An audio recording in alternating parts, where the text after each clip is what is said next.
Hello trader और दोस्तों, कैसे हो दोस्तों। प्रेस कॉन्फ्रेंस स्टार्ट होने वाली है, 5 मिनट रह रही है फेड एफओएमसी चेयरमैन की। तो आपको यहाँ पे लाइव फीड में दिखेगा, ठीक है। और उससे पहले दे देते हैं दोस्तों, कोई चेंज नहीं किया, कोई बदलाव नहीं किया ब्याज दरों में, ठीक है। और फेड गवर्नर ने बोला है कि एक हाइक, जो मार्केट एज एक्सपेक्टेड करके चल रही थी कि एक हाइक और होगा इस साल, वो ही हुआ है। अब मेन फोकस रहेगा दोस्तों मार्केट का उनकी कॉन्फ्रेंस में वो क्या बोलते हैं, हॉकिश स्टेटमेंट देते हैं या थोड़ा वो दब के कुछ बोलते हैं या कुछ सिग्नल देते हैं, मार्केट को सेंस कर पाती है क्या। तो 5 मिनट रह रही है, 5 मिनट के अंदर आप हो जाओ रेडी, फिर अपना मीटिंग देखेंगे, ठीक है दोस्तों। तो नेस्डैक आपका 50 पॉइंट डाउन चल रहा है 13,627 पे दोस्तों, और डाउ 150 पॉइंट ऊपर चल रहा है। एज यूजुअल निफ्टी और बैंक निफ्टी में हमने आपको खरीदने की सलाह दी थी, अपनी प्रीवियस एनालाइज में आप देख सकते हो, आपको बताया था। अब मीटिंग भी देख लो आप, ठीक है। 5 मिनट में मीटिंग स्टार्ट हो जाएगी।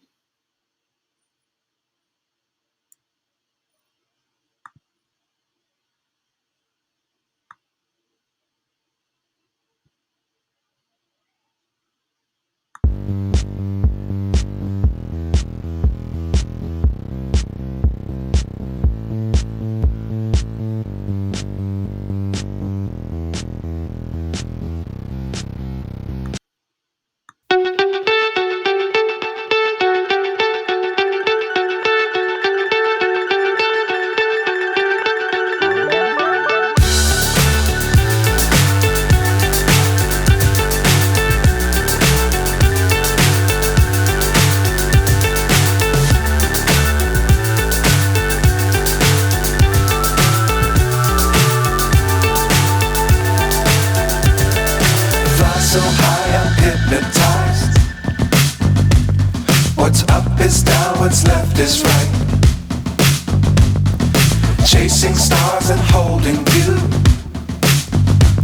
I can't see the end, but we'll see it through.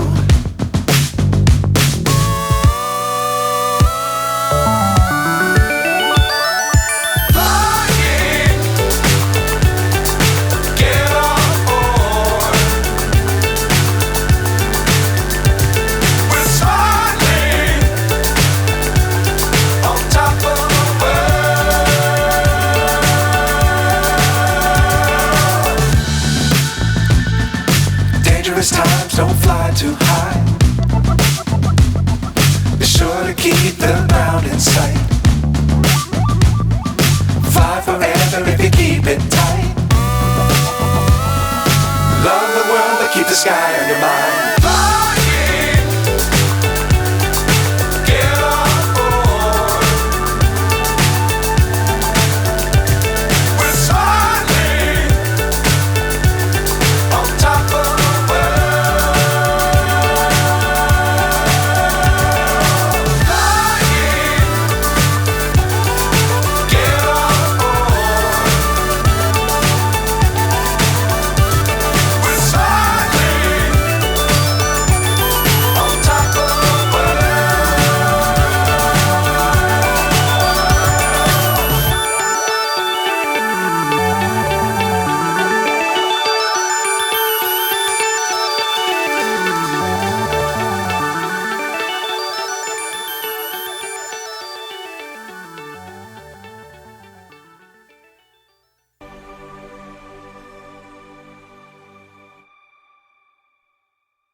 Good afternoon, everyone. My colleagues and I remain squarely focused on our dual mandate to promote maximum employment and stable prices for the American people. We understand the hardship that high inflation is maximum employment and stable prices for the American people. We understand the hardship that high inflation stability is the responsibility of the Federal Reserve. Without price stability, the economy does not work for anyone. In particular, without price stability, we will not achieve a sustained period of strong labor market conditions that benefit all. Since early last year, the FOMC has significantly tightened the stance of monetary policy. We've raised our policy interest rate by 5.25 percentage points and have continued to reduce our securities holdings at a brisk pace. We've covered a lot of ground, and the full effects of our tightening have yet to be felt. Today, we decided to leave our policy interest rate unchanged and to continue to reduce our securities holdings. Looking ahead, we are in a position to proceed carefully in determining the extent of additional policy firming that may be appropriate. Our decisions will be based on our ongoing assessments of the incoming data and the evolving outlook and risks. I will have more to say about monetary policy after briefly reviewing economic developments. Recent indicators suggest that economic activity has been expanding at a solid pace, and so far this year, growth in real GDP has come in above expectations. Recent readings on consumer spending have been particularly robust. Activity in the housing sector has picked up somewhat, though it remains well below levels of a year ago, largely reflecting higher mortgage rates. Higher interest rates also appear to be weighing on business fixed investment. In our Summary of Economic Projections, or SEP, committee participants revised up their assessments of real GDP growth, with the median for this year now at 2.1%. Participants expect growth to cool, with the median projection falling to 1.5% next year. The labor market remains tight, but supply and demand conditions continue to come into better balance. Over the past 3 months, payroll job gains averaged 150,000 jobs per month, a strong pace that is nevertheless well below that seen earlier in the year. The unemployment rate ticked up in August, but remains low at 3.8%. The labor force participation rate has moved up since late last year, particularly for individuals aged 25 to 54 years. Nominal wage growth has shown some signs of easing, and job vacancies have declined so far this year. Although the jobs to workers gap has narrowed, labor demand still exceeds the supply of available workers. FOMC participants expect the rebalancing in the labor market to continue, easing upward pressures on inflation. The median unemployment rate projection in the SEP rises from 3.8% at the end of this year to 4.1% over the next 2 years. Inflation remains well above our longer run goal of 2%.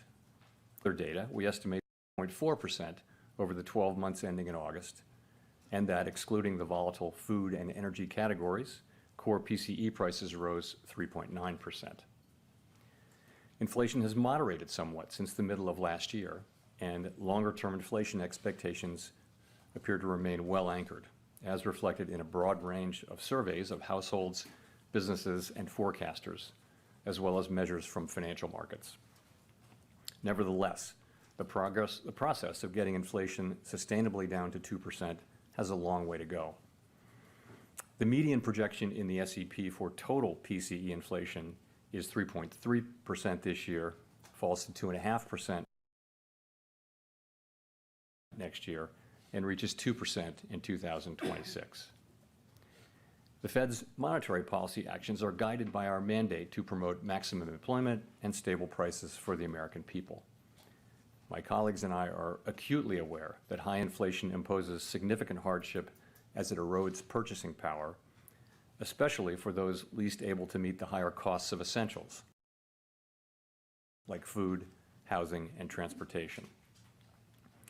We are highly attentive to the risks that high inflation poses to both sides of our mandate, and we are strongly committed to returning inflation to our 2% objective. As I noted earlier, since early last year, we have raised our policy rate by 5.25 percentage points. We see the current stance of monetary policy as restrictive, putting downward pressure on economic activity, hiring, and inflation. Target range for the federal funds rate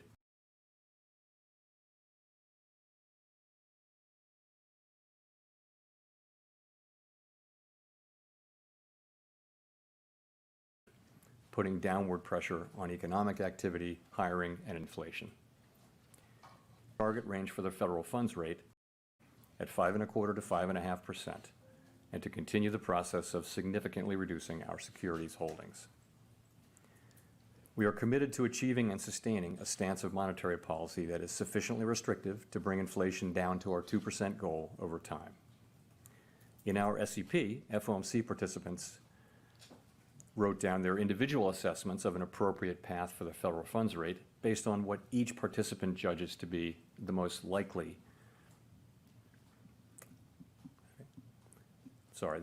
scenario going forward. If the economy evolves as projected, the median participant projects that the appropriate level of the federal funds rate will be 5.6% at the end of this year, 5.1% at the end of 2024, and 3.9% at the end of 2025. Compared with our June summary of economic projections, the median projection is unrevised for the end of this year, but has moved up by 0.5 percentage point at the end of the next 2 years. These projections, of course, are not a committee's decision or plan. If the economy does not evolve as projected, the path of policy will adjust as appropriate to foster our maximum employment and price stability goals. We will continue to make our decisions meeting by meeting based on the totality of the incoming data and their implications for the outlook for economic activity and inflation, as well as the balance of risks. Given how far we have come, we are in a position to proceed carefully as we assess the incoming data and the evolving outlook and risks. Real interest rates now are well above mainstream estimates of the neutral policy rate, but we are mindful of the inherent uncertainties in precisely gauging the stance of policy. We're prepared to raise rates further if appropriate, and we intend to hold policy at a restrictive level until we're confident that inflation is moving down sustainably toward our objective. In determining the extent of additional policy firming that may be appropriate to return inflation to 2% over time, the committee will take into account the cumulative tightening of monetary policy, the lags with which monetary policy affects economic activity and inflation, and economic and financial developments. We remain committed to bringing inflation back down to our 2% goal and to keeping longer-term inflation expectations well anchored.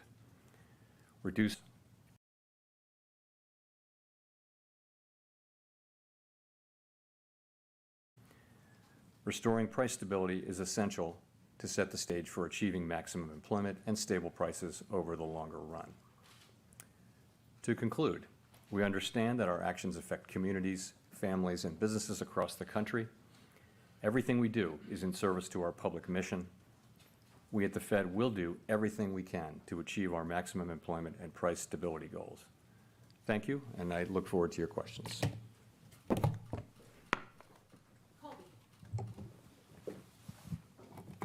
Thank you. Colby Smith with the Financial Times. What makes the committee inclined to think that the Fed funds rate at this level is not yet sufficiently restrictive, especially when officials are forecasting a slightly more benign inflation outlook for this year? There's noted uncertainty about policy lags. Headwinds have emerged from the looming government shutdown, the end of federal child care funding, resumption of student debt payments, things of that nature. So I guess I would characterize the situation a little bit differently. So we decided to maintain the target range for the federal funds rate where it is at 5.25 to 5.5%, while continuing to reduce our securities holdings. And we say we're committed to achieving and sustaining a stance of monetary policy that's sufficiently restrictive to bring down inflation to 2% over time. We said that. But the fact that we decided to maintain the policy rate at this meeting doesn't mean that we've decided that we have or have not at this time reached that stance of monetary policy that we're seeking. If you looked at the SEP, as you obviously will have done, you will see that a majority of participants believe that it is more likely than not that it will be appropriate for us to raise rates one more time in the 2 remaining meetings this year. Others believe that we have already reached that. So it's something where we're not making a decision by deciding to about that question by deciding to just maintain the rate and await further data. So right now, it's still an open question about sufficiently restrictive. You're not saying today that we've reached this level. We're not saying, yeah, no, no. Clearly, what we decided to do is maintain the policy rate and await further data. We want to see convincing evidence, really, that we have reached the appropriate level, and you know, we're seeing progress, and we welcome that. But you know, we need to see more progress before we'll be willing to reach that conclusion. And just on the 2024 projections, what's behind that shallower path for interest rate cuts and the need for real rates to be 50 basis points higher? Right. So I would say it this way. First of all, real interest rates are positive now. They're meaningfully positive. And that's a good thing. We need policy to be restrictive so that we can get inflation down to target, okay? And we're going to need that to remain to be the case for some time. So I think, you know, remember that of course, the SEP is not a plan that is negotiated or discussed really as a plan. It's accumulation, really, and what you see are the medians. It's accumulation of individual forecasts from 19 people, and then what you're seeing are the medians. So I wouldn't want to, you know, bestow upon it the idea that it's really a plan. But what it reflects, though, is that economic activity has been stronger than we expected, stronger than I think everyone expected. And so what you're seeing is this is what people believe as of now will be appropriate to achieve what we're looking to achieve, which is progress toward our inflation goal, as you see in the SEP. Thanks. Let's go to Rachel. Hi, Chair Powell. Rachel Siegel from the Washington Post. Thanks for taking our questions. How would you characterize the debate around another hike or holding steady? Is it discussion around lag times, fear of too much slowing, too little slowing? Could you walk us through what this disagreement was about at the meeting? Yeah, so the proposal at the meeting was to maintain our current policy stance. And I think there was obviously unanimous support for that. But this, of course, is an SEP meeting, and so people write down what they think. And you have some, you saw, I think 7 wrote down no hike at this meeting, or between now and the end of the year, and I think 12 wrote down another single hike in one of the next 2 meetings that we have between the end of the year. So it wasn't like we were arguing over that, people just stating their positions. And really what people are saying is, let's see how the data come in. You know, we want to see, you know what we want to see. We want to see that these good inflation readings that we've been seeing for the last 3 months, we want to see that it's more than just 3 months, right? We want to see, you know, the labor market report that we received, the last one that we received, was a good example of what we do want to see. It was a combination of across a broad range of indicators, continuing rebalancing of the labor market. So those are the 2 things. Those are our 2 mandate variables, and that's the progress that we want to see. But I think people, they want to be convinced, you know, they want to be careful not to jump to a conclusion really one way or the other, but just be convinced that the data, you know, support that conclusion. And that's why, given how far we've come and how quickly we've come, we're actually in a position to be able to proceed carefully as we assess the incoming data and the evolving outlooks and risks and make these decisions meeting by meeting. I see. And in your view, I know nothing has been decided yet, but what would one more hike at the end of the year do to the economy or to inflation? And on the other side, what would no hike do, if you could sort of game that out for us? So, you know, you can make the argument that one hike one way or the other won't matter, but for us, we're trying, obviously as a group, it's a pretty tight cluster of where we think that policy stance might be, but we're always going to be learning from data. You know, we've learned all through the course of the last year that actually we needed to go further than we had thought. If you go back a year and what we wrote down, it's actually gotten higher and higher. So we don't really know and that's why, again, we're in a position to proceed carefully at this point. A year ago, we proceeded pretty quickly to get rates up. Now we're fairly close, we think, to where we need to get. It's just a question of reaching the right stance. I wouldn't attribute huge importance to one hike in macroeconomic terms. Nonetheless, we need to get to a place where we're confident that we have a stance that will bring inflation down to 2% over time. That's what we need to get to, and we've been moving toward it. As we've gotten closer to it, we've slowed the pace at which we've moved. I think that was appropriate, and now that we're getting closer, we have the ability to proceed carefully. Let's go to Steve. Steve Leisman, CNBC. Mr. Chairman, I want to return to Colby's question here. What is it saying about the committee's view of the inflation dynamic in the economy that you achieve the same forecast inflation rate for next year, but need another 0.5 point of the funds rate on it? Does it tell us that the committee believes inflation to be more persistent, requires more medicine effectively? And I guess a related question is, if you're going to project a funds rate above the longer run rate for 4 years in a row, at what point do we start to think, hey, maybe the longer rate or the neutral rate is actually higher? Thank you. So I guess I would point more to, rather than pointing to a sense of inflation having become more persistent, I wouldn't think that's not, we've seen inflation be more persistent over the course of the past year, but I wouldn't say that's something that's appeared in the recent data. It's more about stronger economic activity, I would say.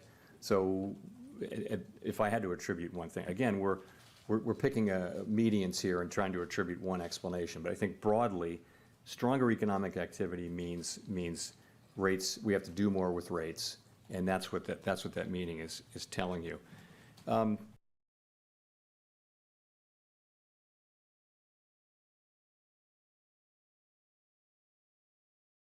In terms of what the neutral rate can be, we know it by its works.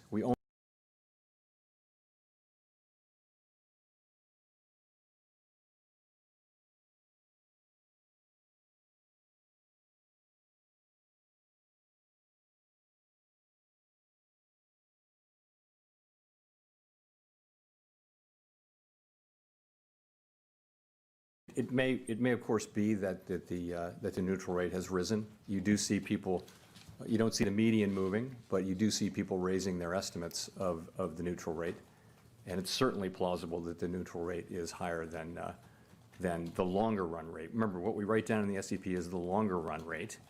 It is certainly possible that that the neutral rate at this moment is higher than that, and that's part of the explanation for why the economy has been more resilient than expected. Let's go to Howard. Howard Schneider with Reuters, thank you. So you've said several times that the economy needed a period of below trend growth to get inflation consistently back to 2%. You kind of get that in 2024, a little bit. 1.5% is just a touch below what's the estimate of potential. So the fact that you're getting so much done at so much less cost, does that represent a change in how you think inflation works, a change in how you think the economy works, a change in the mix of supply healing versus demand destruction that's necessary to achieve this? Yes, of course, it is a good thing that we've seen now meaningful rebalancing in the labor market without an increase in unemployment. And that's because we're seeing that rebalancing in other places, in, for example, job openings and in the jobs worker gap. You're also seeing supply side things. So that's happening. I would say, though, I still think, and I think broadly people still think that there'll have to be some softening in the labor market. That can come through more supply, as we've seen as well. Also, remember, the natural rate we think is coming down, which is a supply side thing, so that the gap between any given unemployment rate that's lower than that and the natural rate comes down. That's a way for that's a way for the labor market to achieve a better balance. So all of those things are happening. You're right, in the median forecast, we don't see a big increase in unemployment. We do see an increase. And, but that really is just playing forward the trends that we've been seeing.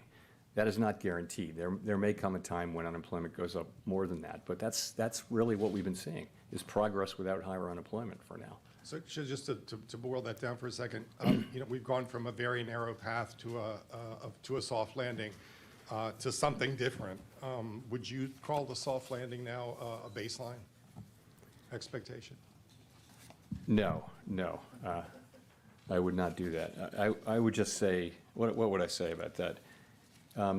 I've always thought that the soft landing was a plausible outcome, that there was a path, really, to a soft landing. I've thought that, and I've said that since we lifted off. It's also possible that the path is narrowed and it's widened, apparently. Ultimately, this may be decided by factors that are outside our control at the end of the day. But I do think it's possible.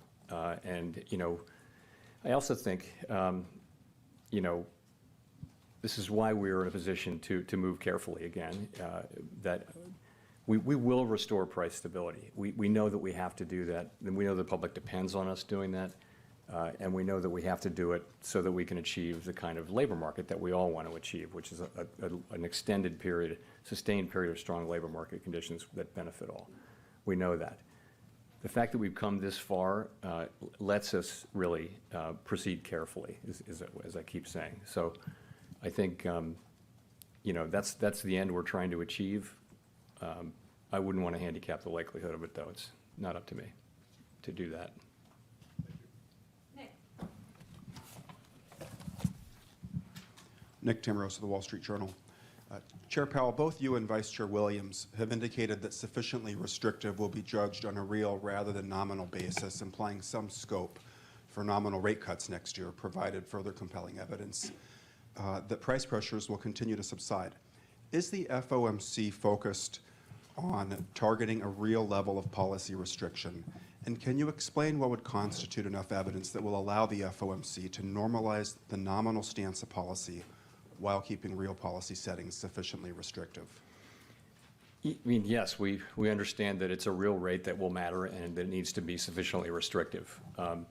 Again, I would say you know sufficiently restrictive only when you see it. It's not something you can arrive at with confidence in a model or in various estimates, you know. And so what are we seeing? We're seeing, you know, through a combination of the, you know, the unwinding of the pandemic-related demand and supply distortions and monetary policy's work in suppressing demand or alleviating very high demand. The combination of those two things is actually working. You're seeing, you know, inflation coming down. It's principally now in goods, also in housing services. You begin to see effects of it in non-housing services as well. So we think that is working. And I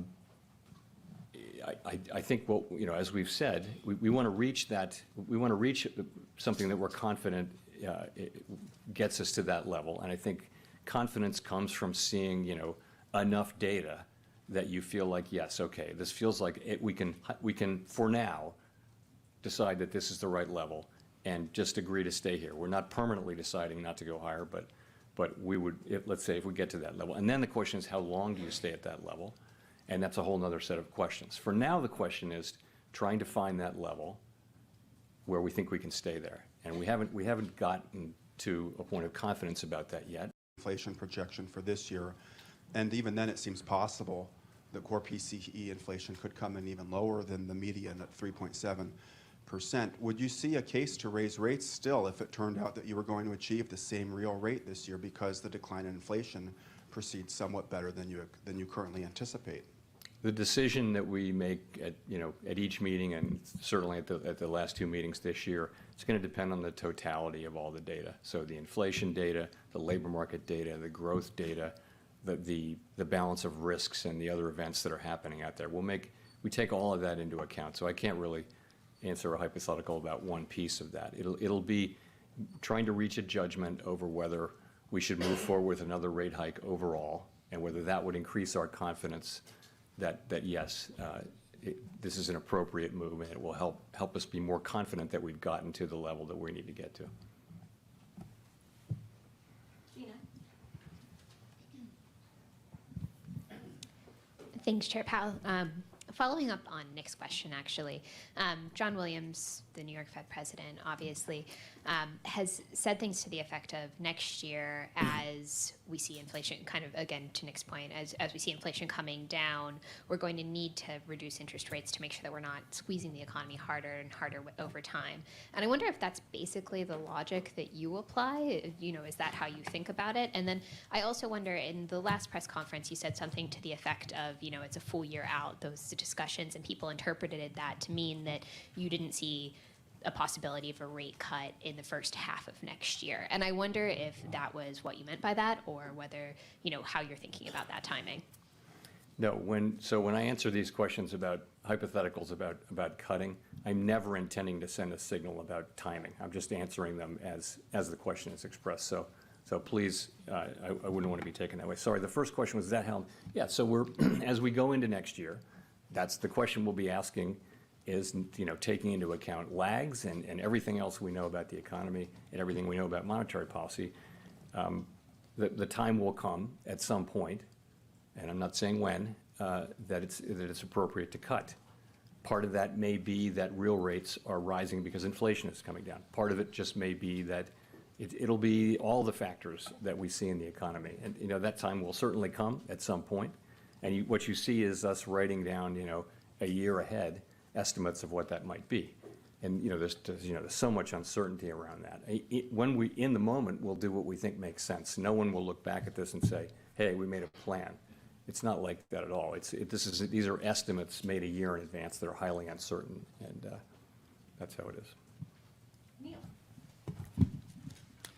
Thanks so much, Chair Powell. Neil Irwin with Axios.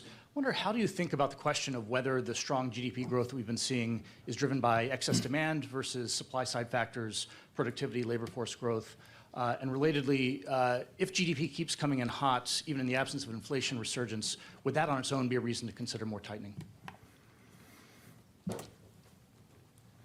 So on your first question, I mean, we're looking at GDP very, very carefully to try to understand really what's the direction of it, what's driving it, and it's a lot of consumer spending. You know, the consumer's been very robust in spending. So that is, you know, that's how we're looking at it. Sorry, your second question was? There's GDP stays hot, but without inflation.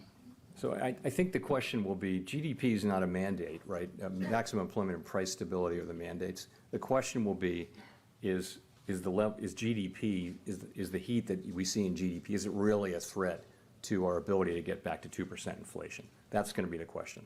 It's not a question about GDP on its own.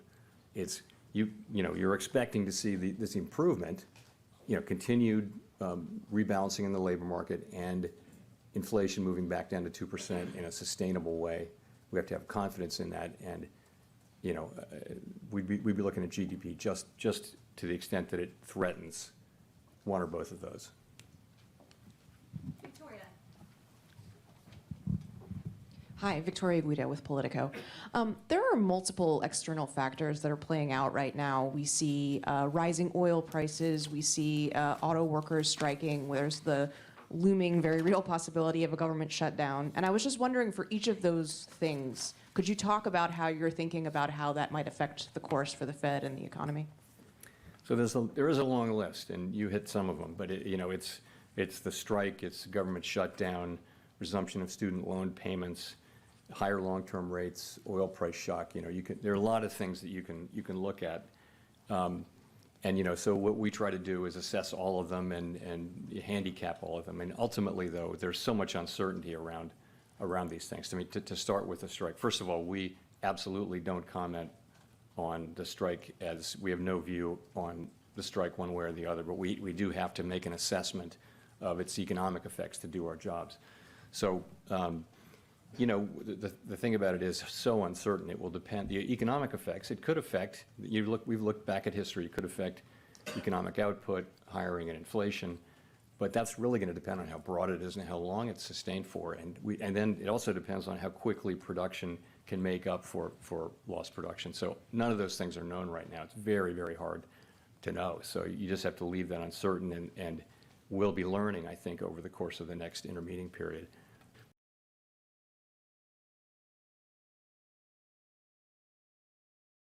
We don't comment on that. It hasn't traditionally had much of a macroeconomic effect. Energy prices being higher, that is a significant thing. Energy prices being up can affect spending. It can affect over time. A sustained period of higher energy prices can affect consumer expectations about inflation. We tend to look through short-term volatility and look at core inflation. But so the question is, how long are higher prices sustained? We have to take those macroeconomic effects into account as well.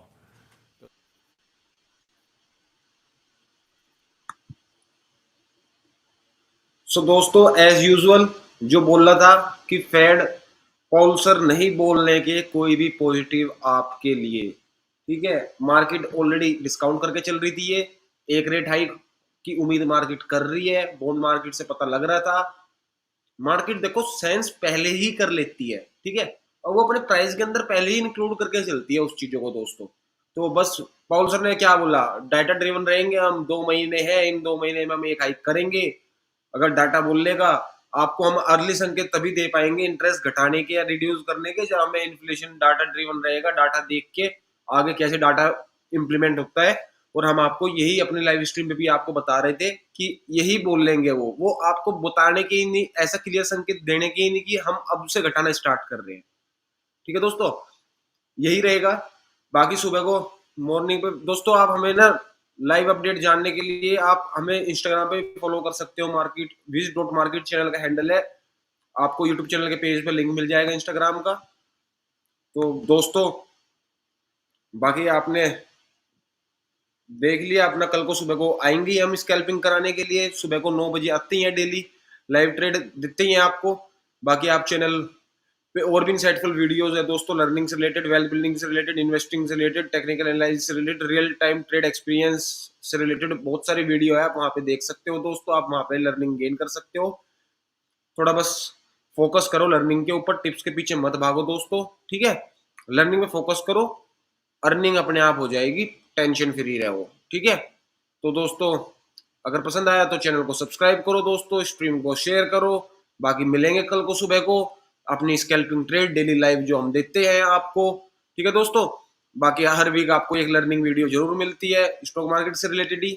तो दोस्तों till then मौज करो दोस्तों, good night.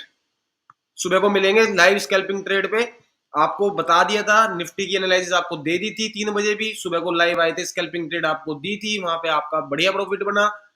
आपको जाते जाते भी market closing से पहले आपको बताया, खरीद के चलो, यहाँ पे टेंशन ना लो बिल्कुल भी, जब तक का आपका लेवल नहीं टूटता 19,800 का, तब तक का आपको डरना नहीं है, सब प्राइस इन है, बेफिक्र रहो, टेंशन फ्री रहो, चिल्ड आउट करो।